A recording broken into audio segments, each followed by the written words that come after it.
தமிழ் திரைத்துறையில் பிரபலமான நடிகராக ரவி மோகன் ஆர்த்தி என்பவரை காதலித்து கடந்த 2009ஆம் ஆண்டு திருமணம் செய்து கொண்டார். 15 ஆண்டு கால திருமண உறவில் இருவருக்கும் ஏற்பட்ட கருத்து வேறுபாடு காரணத்தால் இருவரும் தற்போது தனித்தனியாக பிரிந்து வாழ்ந்து வருகின்றனர். முன்னதாக தயாரிப்பாளர் ஐசரி கணேஷின் மகள் பிரீதாவின் திருமணத்தில் ரவி மோகனுடன் வந்த கெனிஷாவை பார்த்து சமூக வலைதளங்களில் அவரை பற்றி வேறு விதமாக விமர்சித்தார்கள். ஆர்த்திக்கு விவாகரத்து நோட்டீஸ் அனுப்பிய பிறகுதான் தனக்கு தெரப்பி கொடுக்குமாறு ரவி மோகன் தன்னை தொடர்பு கொண்டார் என கெனிஷா பிரான்சிஸ் முன்பு தெரிவித்தார். மேலும் ரவி மோகன் ஆர்த்தி விவாகரத்து விஷயத்திற்கும் தனக்கும் எந்த தொடர்பும் இல்லை என தொடர்ந்து கூறி வருகிறார் கெனிஷா. உண்மை நிச்சயம் வெளியே வரும், அன்று உங்களுக்கு தெரியும் என்றார். இந்நிலையில் தனக்கு பலாத்காரம் மிரட்டல், கொலை மிரட்டல் விடுத்து போடப்பட்ட கமெண்ட்ஸ்களை ஸ்கிரீன்ஷாட் எடுத்து அதை இன்ஸ்டா ஸ்டோரியில் வெளியிட்டு கடவுளே இதையெல்லாம் உன்னிடம் ஒப்படைத்து விட்டேன் என்றார். மேலும் நான் தவறு செய்திருந்தால் நீ என்னை எரித்துவிடு இறைவனே என்றார் கெனிஷா.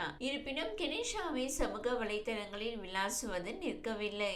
இந்நிலையில் மனைவியிடம் இருந்து விவாகரத்து கேட்டு நடிகர் ரவி சென்னை குடும்ப நல நீதிமன்றத்தில் மனு தாக்கல் செய்திருந்தார். இந்த மனு மீதான விசாரணையின் போது தனக்கு 40 லட்சம் ரூபாய் மாதம் வழங்க வேண்டும் என ஆர்த்தி கூறியிருந்தார். இது குறித்து பதிலளிக்க ரவி மோகனுக்கு அவகாசம் வழங்கி வழக்கு ஒத்திவைக்கப்பட்டிருக்கிறது. இந்த நிலையில் தன்னை குறித்து அறிக்கை வெளியிட தடை விதிக்க வேண்டும் என ரவி மோகன் தொடர்ந்து வழக்கில் இருதரப்பும் அறிக்கை தடை விதித்த சென்னை உயர்நீதிமன்றம் இருவர் தொடர்பான செய்திகளை வெளியிடவும் தடை விதித்தது.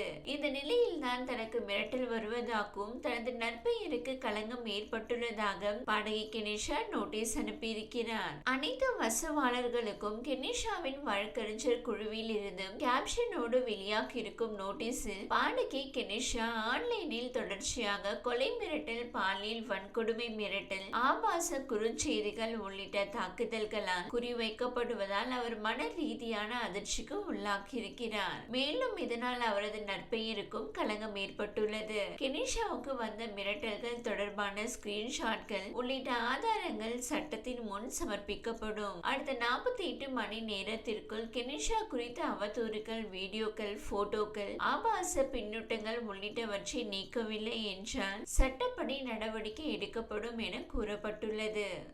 இந்த வீடியோ உங்களுக்கு பிடித்திருந்தால் லைக் செய்யுங்க. மேலும் இதுபோல் வீடியோ தொடர்ந்து பார்க்க நம்ம ஒரு சேனலை சப்ஸ்கிரைப் மற்றும் ஃபாலோ செய்யுங்க.